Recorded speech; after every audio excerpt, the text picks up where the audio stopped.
Hi, everyone. Welcome to UpSCALE. We'll take it. So this is the third year that Jason and I have done UpSCALE together, and we're super excited to have opensource.com as a partner for UpSCALE. Thanks for wrangling all the speakers, Jason. We really appreciate it. Thank you. Yeah, happy to do it. Applause. If you're not familiar with opensource.com, is this mic not working? No, you're just holding it. No. Once you learn how to hold a microphone, once you learn how to use a microphone, once you get a microphone that works, if you're not familiar with opensource.com, we're an online publication and community publishing stories about open source. A lot of our audiences are sysadmins, software developers. The thing that I get a lot is people that actually don't know you can contribute to opensource.com. So if you have an idea, if you have a favorite sysadmin trick, reach out to our team. We have professional editorial services that can help you get published. And so there you go. Awesome. Is this on? Can you hear me? Maybe? Awesome. It sounds quiet in my head. So for those of you who are new to UpSCALE, UpSCALE is Ignite-style lightning talks. We like to do things a bit different here at Scale, so instead of slides advancing every 15 seconds, we do 30, because why not? Except for one problem child, as always, Corey Quinn, who likes to do it the old school way, or the different way, shall we say. So you're going to see topics, 5 minutes each, with auto-advancing slides, which is sometimes funny when speakers haven't quite timed it yet. Or we just mess with them and put it on longer. You know, maybe that'll happen. We don't know. So topics will widely vary throughout the night, and we hope you enjoy all of them. And we also tell our speakers that we have a friendly audience. So this is supposed to be fun. You know, if you're heckling from the back, you got to come up to the front, that kind of thing. So Hecklers sit up front. yeah. All right. Corey will heckle his own talk. He'll actually run off stage to sit, to heckle, and then get back on. It'll be amazing. In All right. 5 minutes. Who's ready to get started? Okay. You want to go to the back? Our first speaker is going to take us to the land of avocados. Please welcome to the stage Mary Grace and Ember Dog. Hi. Hi, everyone. My name is Mary Thingvall, and as Jason said, I'm taking you to the land of avocados, or in other words, we're talking about developer relations. So if you're familiar with the terms community management, developer advocacy, they all kind of fall under the same umbrella as developer relations. So I'm going to talk a little bit about what it is and why you should care about it. First of all, it's built on the foundation of open source community management, and I know all of you here are passionate about open source, and I'm sure we have some community managers. Yes, there we go. All right. So it's built on that foundation, and it contains a lot of different roles. Some of them are up on the screen. So developer advocate, community manager, developer evangelist, and there's a lot of nuance in each of these, right? So I'm going to explain a little bit about what each means so you have a better understanding. Developer advocate, first of all, is the technical component of the team. So they're typically the person who has a developer background, a CS degree, code school degree, something along those lines.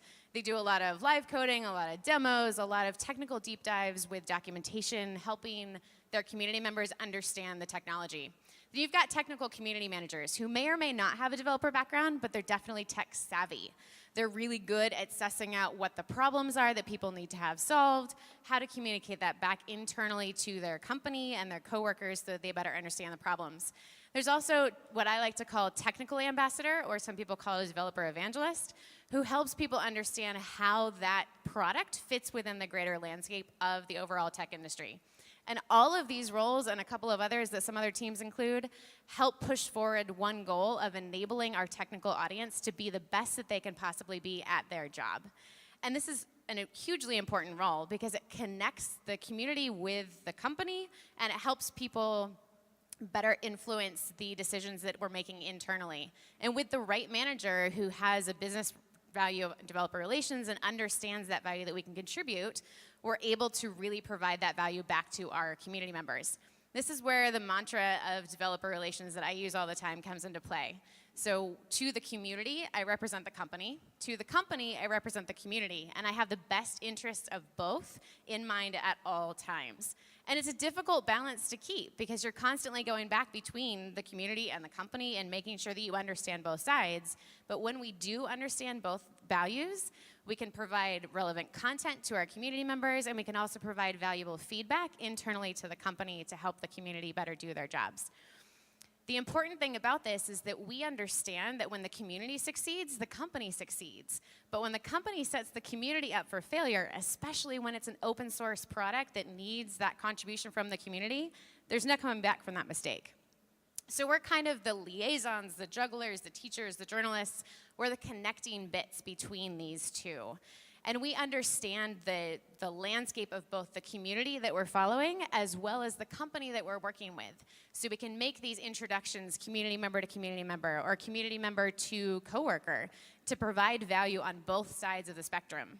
And these connections are something that I call DevRel qualified leads. You familiar with the term marketing qualified leads? There's a few marketers that are nodding, okay. So it's this idea of understanding that I might not be able to influence this particular community member to become a customer or guarantee that the hiring manager is really gonna appreciate the particular hire that I pass along, or even that the really excellent community member who's awesome at the forums is gonna be able to translate that into a blog post. But I've made those connections, and I know that the value that those connections can provide because it can provide value, again, both to the community and to the company. So, developer avocado, if you've heard of it, there's a bit of an analogy here to help you understand this. And this all started when I was back at SparkPost about 3 years ago, helping out with their DevRel team. We had one of our project managers that had a hard time pronouncing developer advocate, and it would often come out developer avocado. And we as a team decided we loved the title, and we ran with it. And we came up with an analogy around it. Because you see, avocados are the good kind of fat. And used in the right ways, at the right times, and the right combination of items, we can provide a benefit to both the community and the company. We also take on the flavor of things around us. So there's a lot of shifting goals, maybe shifting departments, but we're fluid in those goals depending on the needs of the company. We also go well with a lot of different cuisines, right? And like the best types of chefs who are constantly experimenting with ingredients and trying to come up with the right combinations, we're pulling different levers to make sure that we have the right combination of items for our communities. Avocados also take a long time to ripen, and DevRel is a long game. It's not a short, quick fix. But with the right investment and nurturing, we can make a lot of good. And lastly, avocados are good for your heart. And just like a healthy product and a healthy community is good for the heart of the company. So again, my name's Mary Thingvall. If you want to hear more about this, I have a full-length talk tomorrow at 4:30. You should all come. It's going to be fun. I also talk about this stuff for a living. I'm the founder of Persea Consulting. My goal is to provide resources for developer relations and community professionals. Some of those resources are on the screen behind me. And I'd be happy to chat more with all of you if you're interested. Thanks. Have a great night.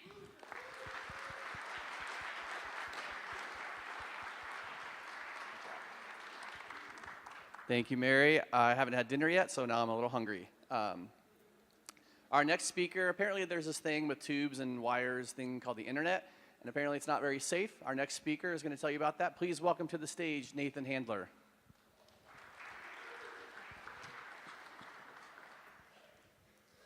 Thanks, everyone. The internet is a fundamental part of our daily lives, but have you ever really stopped to truly think about the cost you pay for this great service? When it was created back in the 80s, it was designed as a means of communication between distributed groups of people. It was not designed with privacy in mind. But now, with frequent data leaks, GDPR, and Cambridge Analytica, it's more important than ever to be aware of how privacy factors into the internet in this modern era. So let's take a look at what happens when you connect to the internet. Most people are aware that your computer connects to a router, to a modem, and then ultimately to the site you're trying to access. This means that if you're in a coffee shop, an evil owner can easily see all the sites you're accessing. Or if you're on your home trusted network, your ISP can see the sites that you're accessing and even manipulate the data. This can be problematic if you're dealing with sensitive data, you're a whistleblower, you're living in a country with an oppressive government, or in many other cases. So, what can we do to protect this privacy? And why should you care? Many people might argue that they have nothing to hide. They might not care if their government or anyone can see that they're online ordering an 8-foot-tall teddy bear, for instance. But it's still important to care about your privacy, if not for yourself, for other people. If one person is taking steps to protect their privacy, they stand out as an anomaly. If everyone is doing it, it becomes the norm, and they're able to blend in. So care about your privacy. Most modern browsers ship with a feature called private browsing, which might sound like the perfect solution to all of this. Keeps your browsing private. Unfortunately, the name's deceptive, and it really just keeps your browser from storing cookies, session data, passwords, so it's good if you're on a public machine. Your ISP and the rogue coffee shop owner are still able to see every site you're accessing and all of the data that you're sending there. So private browsing really is not that great of a solution. So what can you do to encrypt and hide this data? TLS encryption is probably the easiest and something that everyone should really be doing. You can recognize it from a green lock icon in the address bar or the HTTPS prefix. It's popular because you don't need to install any special software to do it. There are extensions like HTTPS Everywhere by the Tor project in EFF that can help with this, but a standard browser can handle it. The downside is websites need to take steps to enable it, but fortunately most have done so by now. However, TLS does not prevent your ISP or other people from seeing the sites you're accessing.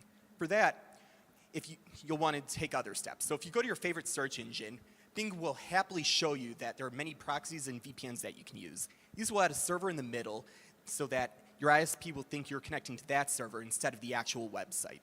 A VPN will add encryption on top of this, and it will also affect your entire computer, not just the one browsing session. Tor takes this to the next level. It's a newer open source technology that will send your traffic to multiple nodes along the way, so no node knows both the site you're connecting to as well as where you're connecting from.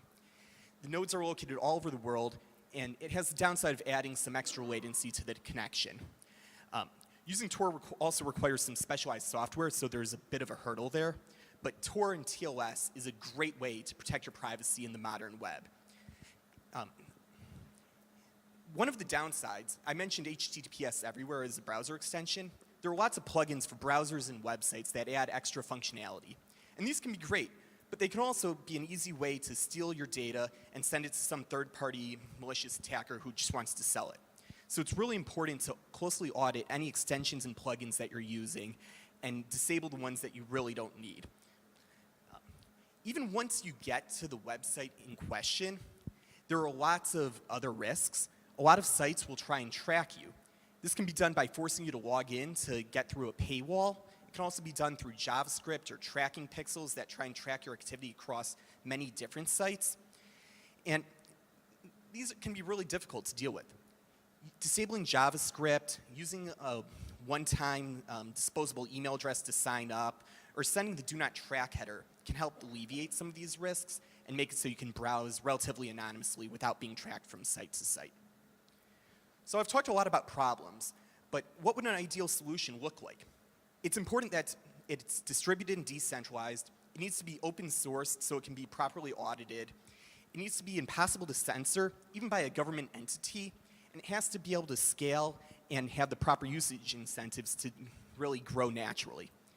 If this sounds like an interesting problem and something you're passionate about, you should check out Orchid, where we're really trying to solve this very problem and make the internet a more free place. Thank you.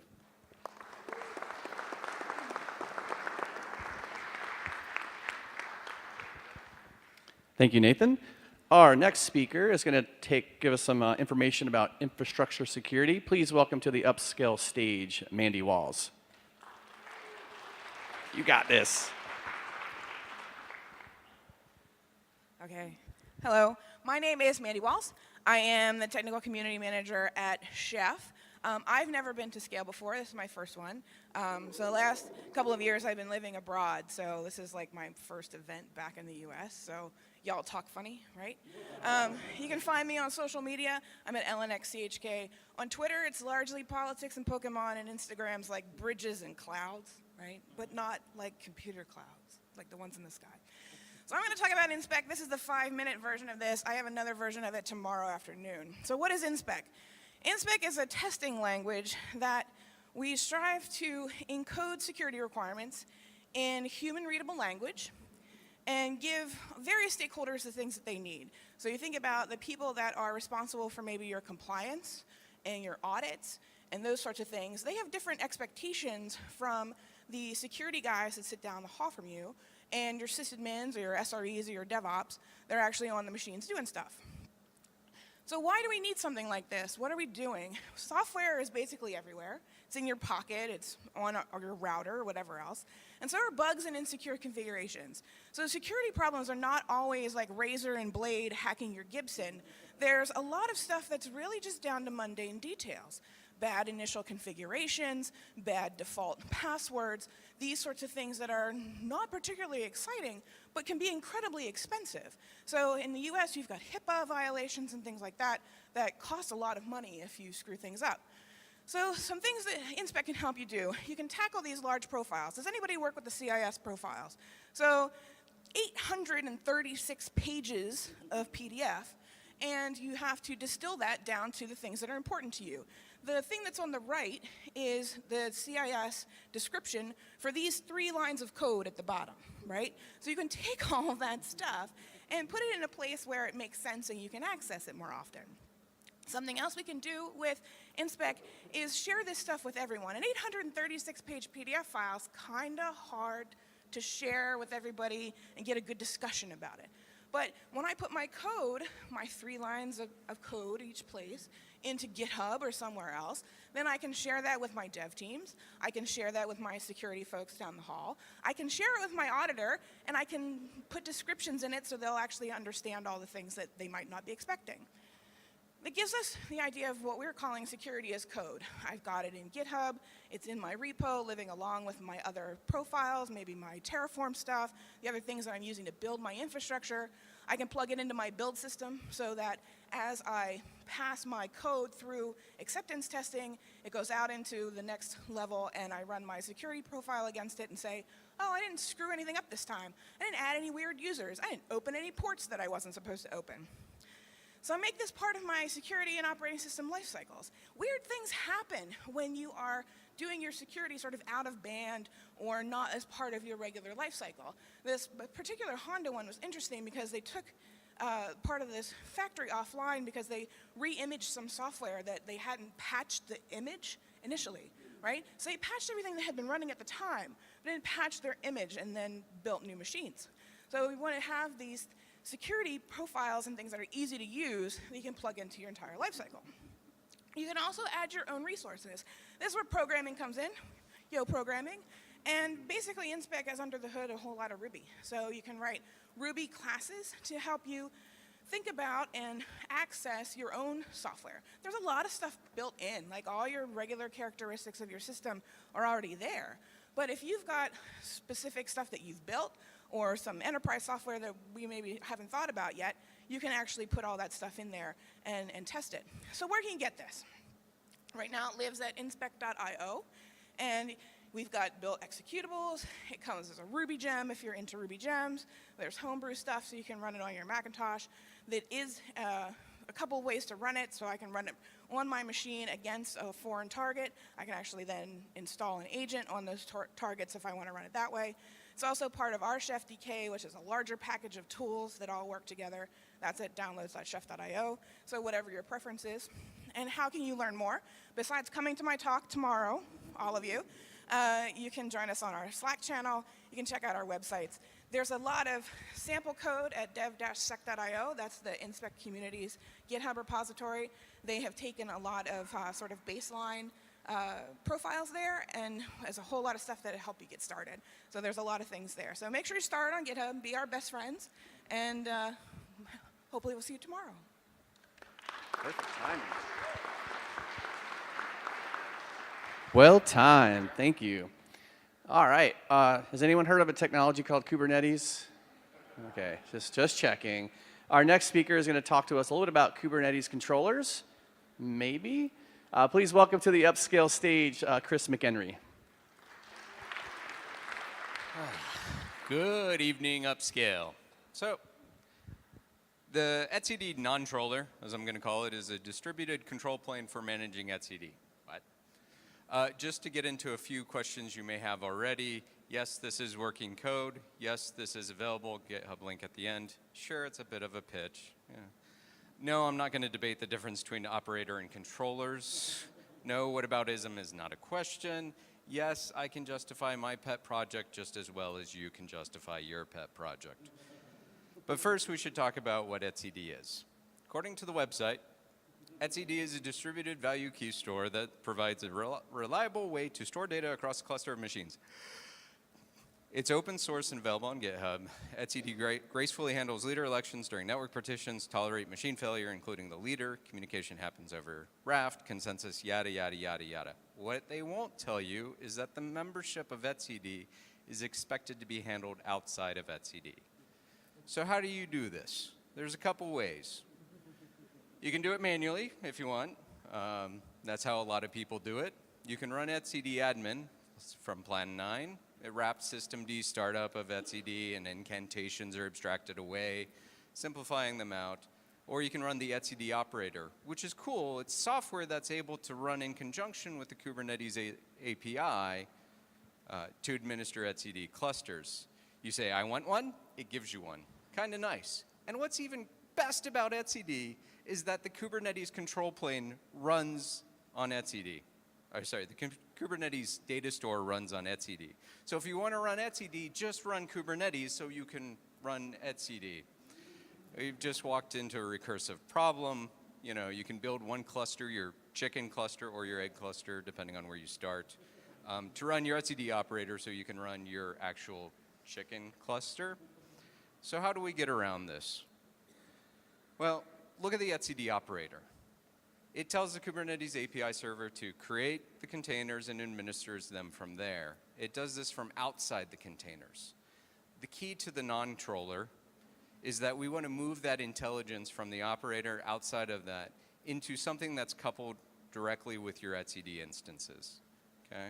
This becomes your distributed system problem, but this is something that we're kind of used to dealing with around in the world of Kubernetes. So how do we move that? Well, we take a look at what the operator's really doing. It takes care of membership, it observes membership via service discovery with Kubernetes API. It obtains resources from the Kubernetes API, and then it manages those etcd instances. If kube isn't there, we still need to do these, a couple of these items, outside of kube, but we can still use that intelligence to do the rest of it inside, okay? And I'll be honest, this is probably already done for us. If we take a look at the container world, we're in a lot of ways saying, hey, I need X containers, right? This can be done from a Docker run command. This can be done from any of the container runtimes. Even in the Kubernetes world, there's a bootstrapping mechanism under the static manifest. So this is already there. The resources have been inside of you the whole time. There we go. Hand in hand with that goes the service discovery aspect. Okay, how do we know where we're running? How do we know what we should connect to the cluster? Well, again, it's been there the whole time. You're probably already running some kind of service discovery mechanism, in existing environments from console. You can leech off other items like AWS tags that are running on instances that will be running your Kubernetes cluster. Or you're probably maintaining inventories, spreadsheets, #1 service discovery mechanism. So the meat of the operator is really about that intelligence of how do I run etcd. So the Nontroller breaks this up into a conductor, which handles what etcd should be running, and any additional commands which are given directly to etcd. And the second one is the driver, which is really taking all those invocations around etcd and rolling them all out. The key is that you get the same outcome between the operator and the Nontroller. Even though this one is not the Kubernetes way, you're still doing a lot of this the Kubernetes way, okay? So what I've said here is probably blasphemy to several people. What? You need to get info from Kubernetes. That's the way. Spoiler, it's not. So don't be afraid to do something the wrong way, because in this old Irish saying that I just invented myself to fit on one slide, sometimes doing it the wrong way really tells you what the meat of the problem is, and you can take it from there. Thank you. Thank you, Chris. Good stuff. Next, we're going to go on a virtual field trip over to the campus of UCLA for a treasure hunt. Please welcome to the stage Jen Diamond.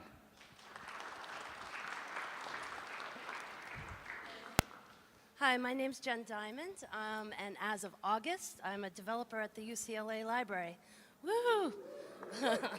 Yes, I get a pension someday. Who knew that word still existed? So my team is working on a very important project for the library, and we chose an open source solution to implement it. The project is to create a digital repository for millions of rare and unique objects that UCLA has, and they have a huge, incredible collection of treasures. Previously, these collections were only available to be viewed by researchers and students because they're incredibly fragile. You touch this medieval manuscript and it disintegrates in your hand. You have to go to a special part of the library and put on white gloves and look at it on a pillow. So we want all these resources to be available to everyone all over the world. Many of these collections have already been digitized and stored on an existing website, but that site's about 15 years old now, and it's tightly coupled to this horribly old operating system, and it makes updating it and maintaining it incredibly difficult. Because we're a library, we have to be a reliable source for locating data and storing these treasures long term. So disaster recovery is not the same as digital preservation, as my coworker, Hardy Pottinger, has said over and over. To rebuild our repository, we chose the open source solution called Samvera. This is it's versatile and feature-rich solution that is being used by institutions worldwide to provide access to their digital content. It's being used by like-minded institutions like all these listed here, because so many institutions are involved in this community, we all contribute to long-lasting solutions. Samvera is primarily used in libraries and digital repositories.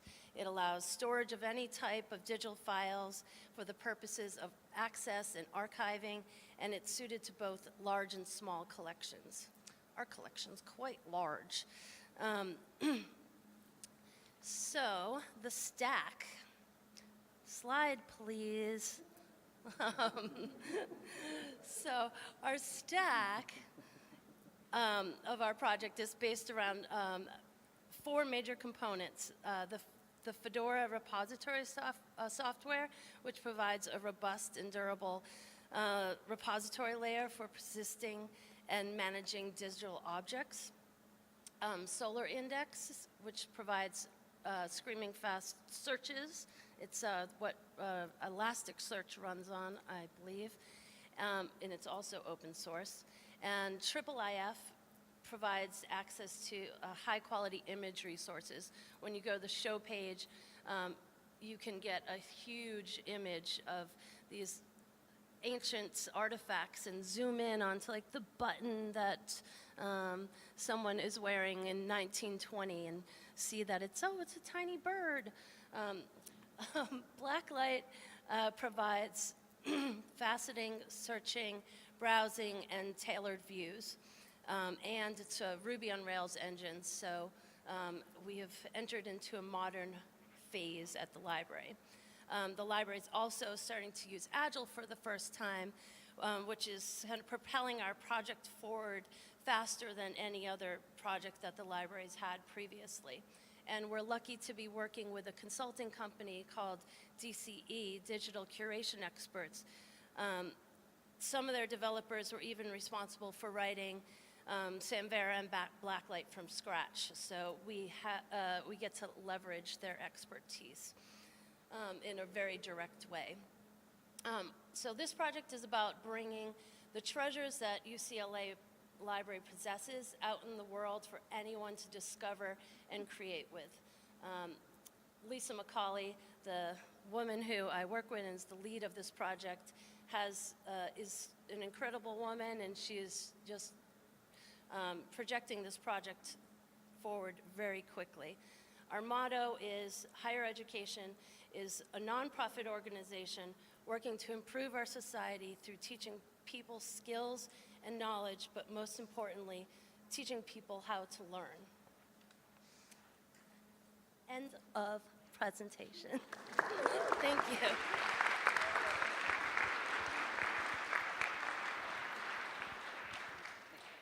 Thank you, Jen.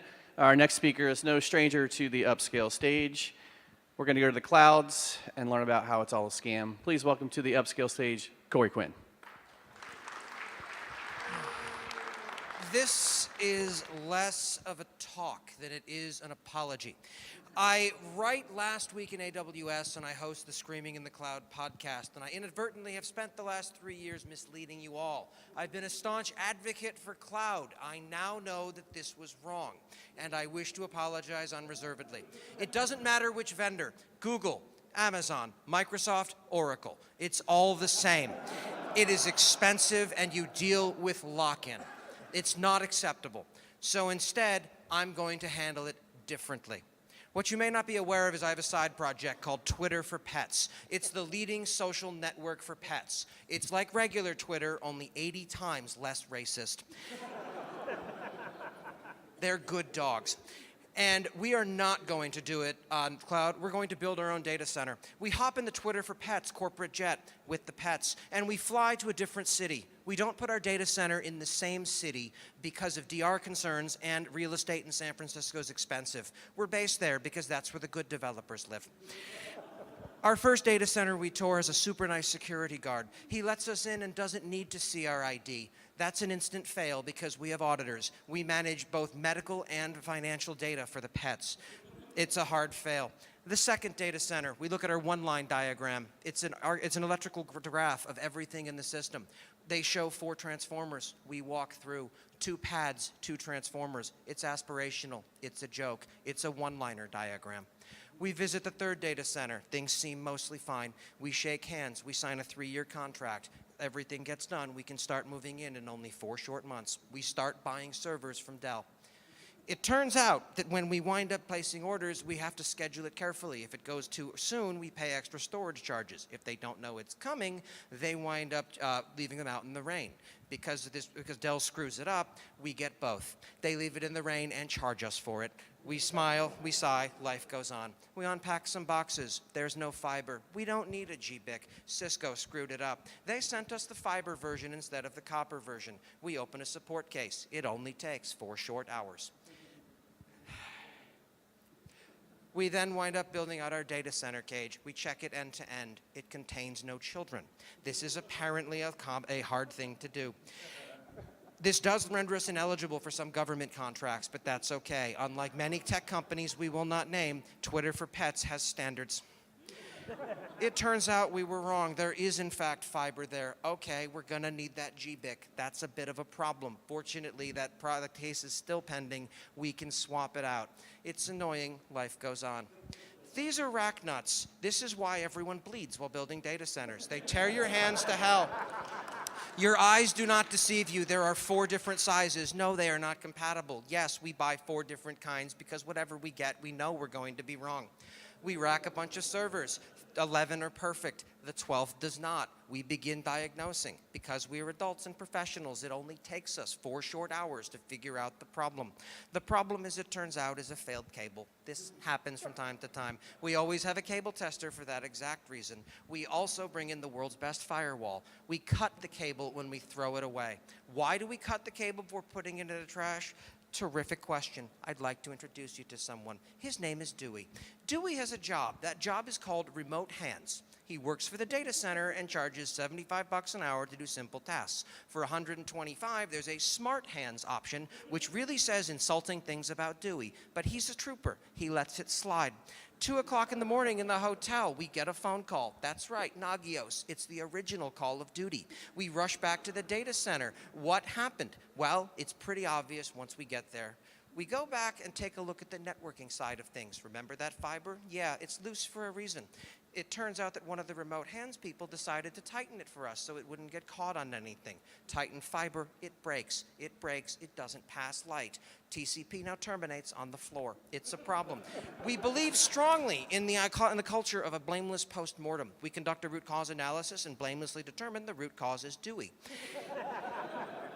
we talk about hiring potentially smarter hands. Budget makes that a bit of a non-starter. We finally get back on the plane and fly back to begin work on our application. And that plane is the only part of that story that did not happen at a data center build-out for one company. This is not worst case, this is typical case. But we own our own destiny. We are able to build out our own stuff without lock-in, and now we can begin writing our code as soon as we finish installing Kubernetes, which is a short thing to do. When you don't get what you want, you get character. My name's Corey Quinn. I'm a character.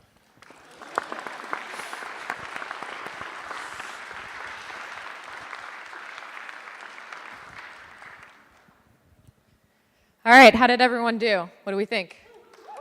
Let's give it up for all of our speakers. Thank you guys so much for coming. We really appreciate it. That concludes this year's 17X UpScale. If you are interested in speaking next year, we want to hear from you. So you can come talk to Jason and I after. If you want to help organize it, we'll also take your help too. You can also come talk to us after or shoot us an email. Thank you so much, and thanks again to opensource.com and Jason for partnering with us for UpScale this year.